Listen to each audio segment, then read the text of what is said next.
So ಬೆಳಗ್ಗೆ ಎದ್ವಿ, ನಮ್ಮ missus ಇಲ್ಲ ಇವತ್ತು, ನನ್ನ ಮಕ್ಕಳು ಇನ್ನೂ ಮಲಗಿದ್ದಾರೆ.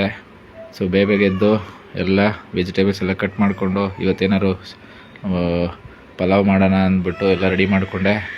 ಸೊ ಎಲ್ಲ ರೆಡಿ ಆಗ್ತಾಯಿದೆ. ರೆಡಿ ಆಯಿತು. ರೆಡಿ ಆದಮೇಲೆ ನನ್ನ ಮಗನ ಎದ್ದೇಳ್ಸೋಣ ಅಂತ ನೋಡಿದೆ, ಇನ್ನೂ ಮಲ್ಕೊಂಡು ಒದ್ದಾಡ್ತಾ ಇದ್ದಾನೆ. ಎದ್ದೇಳ ಹೀಗೆಲ್ಲ ಆಗ್ತಾಯಿದೆ. ಏನೋ ರೆಡಿ ಆಗ್ತಾಯಿದೆ, ಪಲಾವ್ ರೆಡಿ ಆಗ್ತಾಯಿದೆ. ಅಯ್ಯೋ, ಯಾರು ಇಲ್ಲ ಅಂದರೆ ಏನಂತೆ, ಎಲ್ಲ ಅಡುಗೆ ಗೊತ್ತು ನಮಗೆ, ಮಾಡ್ತೀವಿ. ಮಗ ರೆಡಿಯಾದ ನೋಡಿ, ರೆಡಿಯಾಗಿ ನಿಂತಿದ್ದಾನೆ, ಬಾಟ್ಲು ಎಲ್ಲ ನೀರೆಲ್ಲ ತುಂಬ್ಕೊಂಡಿದ್ದಾನೆ. ಸೊ ಪಲಾವ್ ರೆಡಿ ಆಯಿತು.